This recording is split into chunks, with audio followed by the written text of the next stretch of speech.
दोस्तों नमस्कार, मैं प्रेमानंद यूनिक क्लासेस विसोनो चैनल में आपका स्वागत करता हूं। दोस्तों उम्मीद है आप लोग बहुत ही अच्छे होंगे और आपकी तैयारी बेहतर रूप से चल रही होगी। चलिए आज हम इतिहास के बहुत ही महत्वपूर्ण प्रश्न आपके समक्ष पेश कर रहे हैं। चलिए आइए, पहला सवाल आपका स्क्रीन पे ये रहा। भारतीय इतिहास से प्रश्न है, भगवान राम पर केंद्रित भक्ति आंदोलन के अग्रदूत कौन थे? ऑप्शन पहला है जयदेव, दूसरा है विवेकानंद, तीसरा है रामानंद, चौथा है नामदेव। इस प्रश्न का सही आंसर होगा ऑप्शन सी, रामानंद भगवान राम पर केंद्रित भक्ति आंदोलन के अग्रदूत माने जाते हैं, इसलिए इस प्रश्न का सही जवाब सी हो जाएगा। नेक्स्ट प्रश्न आपके स्क्रीन पे रहा।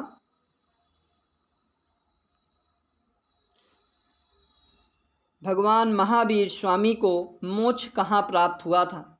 ऑप्शन पहला है पाटलिपुत्र, दूसरा ऑप्शन है पावापुरी, तीसरा ऑप्शन है उज्जैन, तीसरा है लुम्बिनी। तो इस प्रश्न का सही जवाब होगा पावापुरी। महावीर स्वामी को मोक्ष की प्राप्ति पावापुरी में हुई थी, इसलिए इस प्रश्न का बी ऑप्शन सही हो जाएगा। नेक्स्ट प्रश्न है,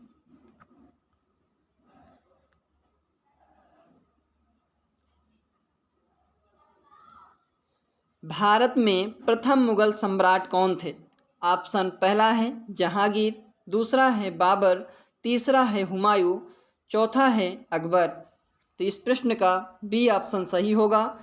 भारत में प्रथम मुगल सम्राट बाबर को माना जाता है, इसलिए इस प्रश्न का सही आंसर बी होगा।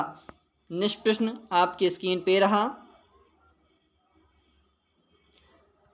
हर्षवर्धन के काल में भारत आने वाले चीनी तीर्थयात्री कौन थे? पहला ऑप्शन है फाहियान, दूसरा है हेथिंग, तीसरा है वांग गया हुआ, चौथा है हुआनसांग। तो इस प्रश्न का सही ऑप्शन होगा ऑप्शन 4। हर्षवर्धन के काल में भारत में आने वाला चीनी तीर्थयात्री हुआनसांग था, इसलिए इस प्रश्न का सही जवाब चौथा होगा। नेक्स्ट प्रश्न आपकी स्क्रीन पे रहा। आप रिवीजन अच्छे से करते रहिए। 1757 में प्लासी के युद्ध में सिराजुद्दौला को किसने धोखा दिया? ऑप्शन पहला है हैदर अली, ऑप्शन दूसरा है मीर कासिम, ऑप्शन तीसरा है मीर जाफर, ऑप्शन चौथा है अवध के नवाब। तो इस प्रश्न का सही ऑप्शन होगा ऑप्शन 3। इस 1757 में प्लासी के युद्ध में सिराजुद्दौला को मीर जाफर ने धोखा दिया था, इसलिए इस प्रश्न का तीसरा ऑप्शन सही हो जाएगा। नेक्स्ट प्रश्न आपकी स्क्रीन पे रहा।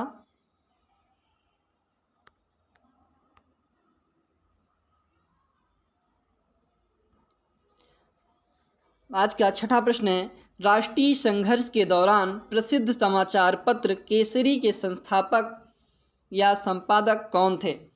पहला है महात्मा गांधी, पहला ऑप्शन है महात्मा गांधी, दूसरा है जवाहरलाल नेहरू, तीसरा है मोहम्मद इकबाल, चौथा है लोकमान्य तिलक।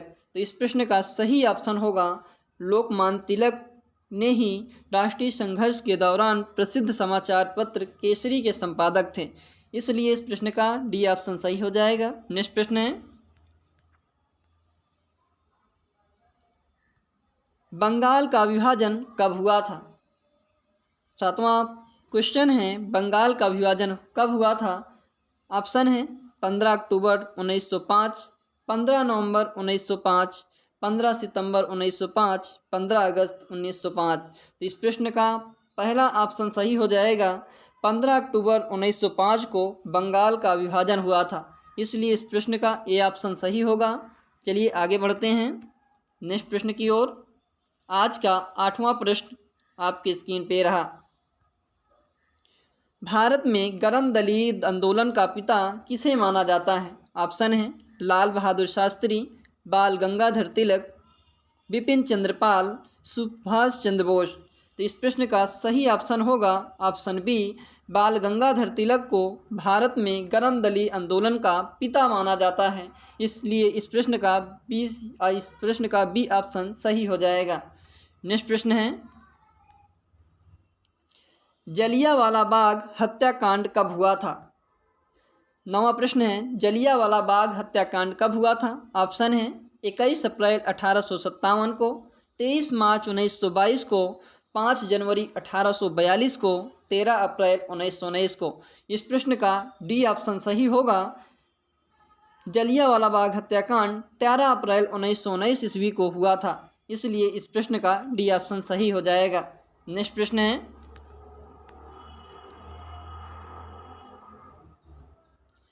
10वां प्रश्न है, अनुशीलन समिति का संबंध किससे है? ऑप्शन है भगत सिंह, वीडी सावरकर, दादा भाई नौरोजी, चौथा ऑप्शन है पी मित्रा। तो पी मित्रा ही इस प्रश्न के सही जवाब होगा, क्योंकि अनुशीलन समिति का संबंध पी मित्रा से है, इसलिए डी ऑप्शन इस प्रश्न का सही जवाब होगा। नेक्स्ट प्रश्न है, 10वां प्रश्न है, नागरहोल नेशनल पार्क किस राज्य में है? ऑप्शन पहला है मध्य प्रदेश, सेकंड ऑप्शन है कर्नाटका, थर्ड ऑप्शन है उड़ीसा, फोर्थ ऑप्शन है राजस्थान। तो इस प्रश्न का बी ऑप्शन सही होगा। कर्नाटका नागरहोल नेशनल पार्क कर्नाटका में स्थित है। नेक्स्ट प्रश्न है,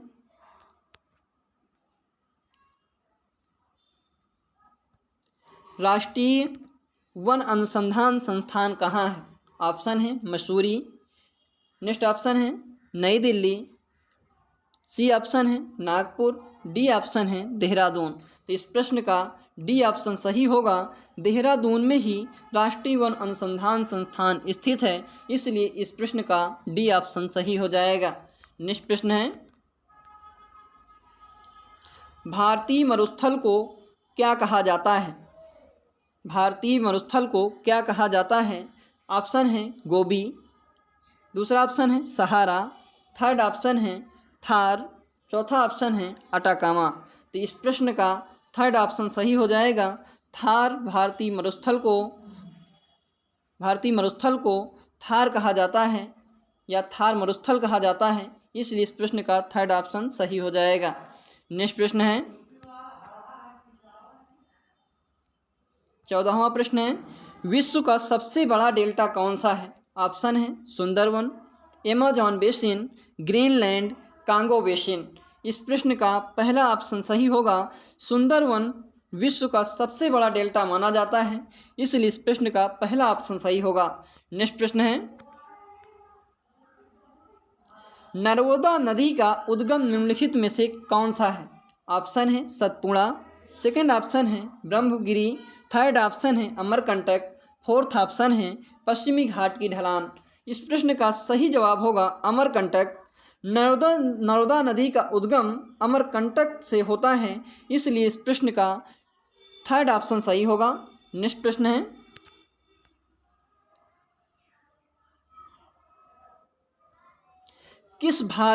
किस आर्थिक प्रणाली में उत्पादित वस्तुओं का विभिन्न व्यक्तियों के बीच वितरण उनकी आवश्यकताओं के अनुसार नहीं अपितु उनकी क्रय क्षमता के आधार पर होता है? ऑप्शन है समाजवादी, सेकंड ऑप्शन है मिश्रित, थर्ड ऑप्शन है पूंजीवाद, फोर्थ ऑप्शन है मार्क्सवाद।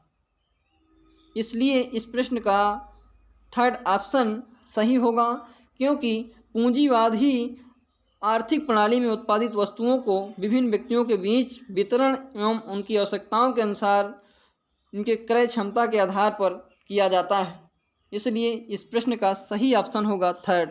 नेक्स्ट प्रश्न है,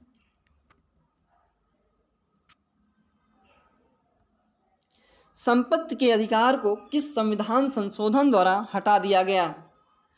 पहला ऑप्शन है 44वें, दूसरा ऑप्शन है 42वें, तीसरा ऑप्शन है 36वें और चौथा ऑप्शन है 52वें।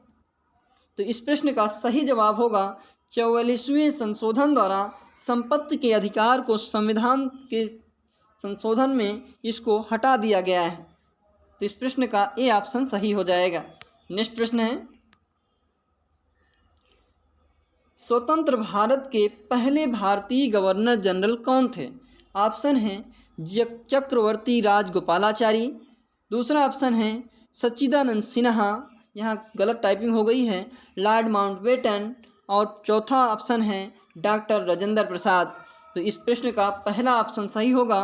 चक्रवर्ती राजगोपालाचारी को स्वतंत्र भारत के पहले गवर्नर जनरल नियुक्त किए गए थे। नेक्स्ट प्रश्न है,